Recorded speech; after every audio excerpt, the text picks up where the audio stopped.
अगर देवरानी जी की जॉब लग गई तो उनके जाने के बाद तो घर का सारा काम हमें ही करना पड़े।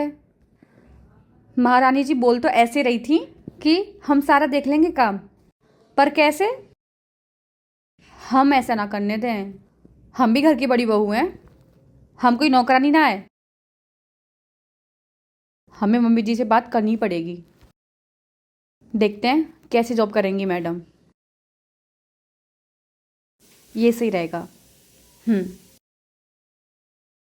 अम्मा जी, हमको ना आपसे कुछ बात करनी थी। हाँ बहू बोल, क्या बात है? वो बुरा मत मानिएगा, हम छोटी बहू रानी के बारे में आपको भड़का नहीं रहे, पर आपने ना छोटी बहू रानी को कुछ ज्यादा छूट दे रखी है। कहीं ऐसा ना हो कि आपके हाथ से निकल जाए। बोलेगी भी, क्या बात है? अम्मा जी, उसके ब्याह को अभी 2 ही दिन हुआ है और ना तो सर पे पल्लू करे, ना ही हमारे तौर तरीके अपनावे। चलो वो सब भी ठीक है, हम वो भी चलो जाने दें, पर अब तो मैडम बाहर जाकर जॉब करना चाह रहे हैं। क्या जॉब कर रही है? क्या आपको ना पता? नहीं, उसने मेरे से तो नहीं पूछा। हमको तो लगा कि आपसे इजाजत लेने के बाद जॉब देख रही है मैडम। नहीं नहीं, अब तक तो छोटी बहू ने मेरे से पूछा ही नहीं है। लो बताओ भला, इतना बड़ा फैसला ले लो और आपको पूछो भी ना। और एक हम हैं, हमारे ब्याह को 2 साल हो गए हो और आपकी इजाजत के बिना हमने सब्जी तक न बनाई। हे मैया,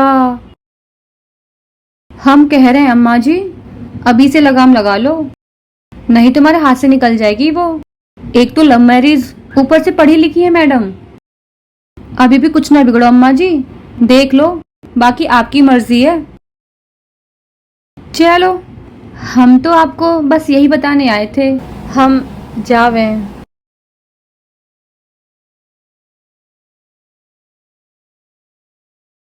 और हाँ अम्मा जी, हम एक बात और बोलते हैं, अगर ई घर में सब अपनी मर्जी चलाएंगे तो फिर हम भी अपनी मर्जी चलाएंगे। हम भी घर की बड़ी बहू हैं, कोई नौकरानी ना है। हाँ बड़ी बहू तो बिल्कुल ठीक कहती है, मुझे छोटी बहू से बात करनी ही पड़ेगी। मैं अभी बात करके आती हूँ, कैसे करती है वो नौकरी।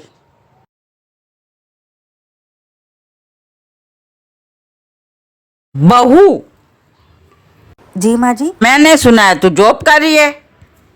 माँ जी अभी अप्लाई किया जॉब के लिए। इतनी बड़ी बात है, तूने मेरे से पूछना जरूरी नहीं समझा? माँ जी मैं आपको बताती, लेकिन मैंने तो अभी बस अप्लाई किया है, अभी हुआ नहीं है सिलेक्शन मेरा। मैं आपको बताने ही वाली थी। तुझे जॉब करने की कोई जरूरत नहीं है। क्यों मम्मी जी, मैं जॉब करना चाहती हूँ। क्या कमी है घर पे? बेटा अच्छा खासा कमाता है, क्या कमी है तेरे को? मम्मी जी कमी की बात नहीं है, मैं अपनी मर्जी से करना चाहती हूँ। जरूरी तो नहीं है ना कि अगर घर में कमी है तभी जॉब करें। देख बहू, तूने अपने मन की बहुत कर ली, तेरे को देख के बड़ी बहू भी वैसे करने लग जाएगी। मम्मी जी जेठानी जी की बात अलग है, वो तो पढ़ी लिखी भी नहीं है, वो क्या जॉब करेंगी। लेकिन मैं पढ़ी लिखी हूँ, मुझे जॉब करना है। तेरे को भी घर का काम करना है, बड़ी बहू भी तो घर का काम करती है ना। और मैं कहाँ घर के कामों से भाग रही हूँ, मैं घर का भी काम कर लूंगी, मैं घर भी संभाल सकती हूँ, जॉब भी कर लूंगी।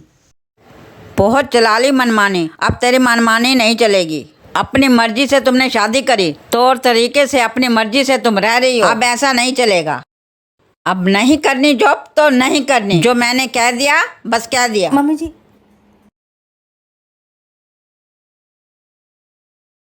बहुत हो गया जेठानी जी का, बढ़िया सोच के मैं कब से इनकी बात सुनी जा रही हूँ, ये तो मेरे सर पे चढ़ के बैठ गई हैं। आज मुझे उनसे बात करनी ही पड़ेगी। जेठानी जी क्या कर रही हैं आप? ये क्या कर रहे हैं? टीवी देख रहे हैं। और क्या कर रहे हैं? टीवी भी ना देखें क्या अब हम? टीवी की बात नहीं कर रही हूँ, आप मम्मी जी को मेरे खिलाफ भड़का रही हैं। हम नहीं भड़काए भड़काए, बस जो सच है वही तो हम बोले हैं। अब तुम बिना माँ जी से पूछे बिना तुम जॉब देख रही हो, तो हमने बता दिया माँ जी को। भाभी अभी जॉब लगी नहीं है मेरी, मैंने सिर्फ जॉब के लिए अप्लाई किया है। इसके बाद मम्मी जी को खुद बता देती, लेकिन आपने तो पहले जाके उनके कान भर दिए। अब तुम दफ्तर जाओगी तो तुम्हारे जाने के बाद घर के काम हम ही को करने पड़ेंगे ना।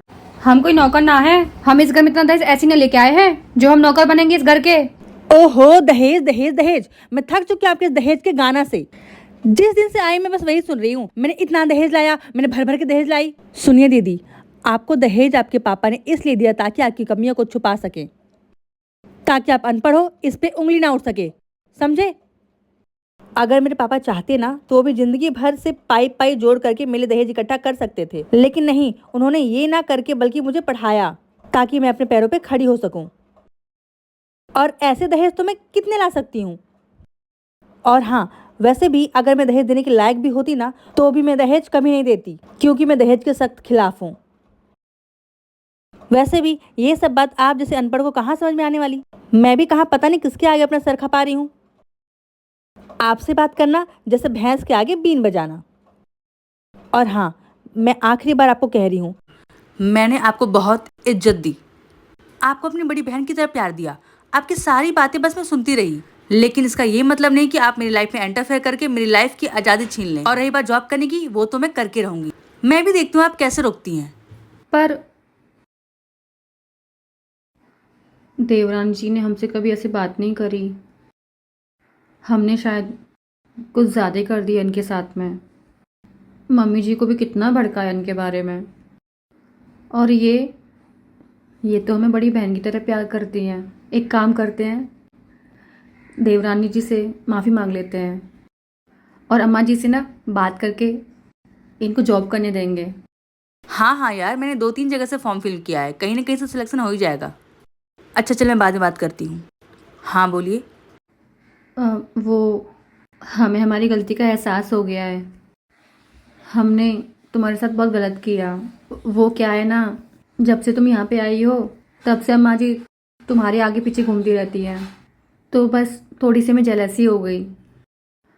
और वैसे भी तुमने सही तो कहा कि हम पढ़े लिखे नहीं हैं, तो हमको ये जॉब वॉब कहाँ कुछ समझ में आएगा।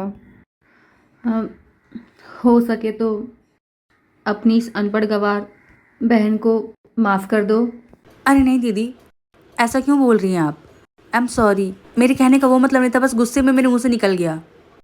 और आप अनपढ़ गंवार नहीं हैं, आप तो बहुत टैलेंटेड हैं। पता है आपने 2 सालों से कैसे इस घर को संभाल के रखा है।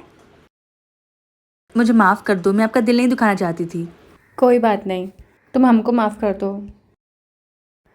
टेंशन मत लो, मैं अम्मा जी से बात कर लूँगी तुम्हारे लिए, ठीक है? Thank you. आपको ये स्टोरी कैसी लगी कमेंट करके बताएं।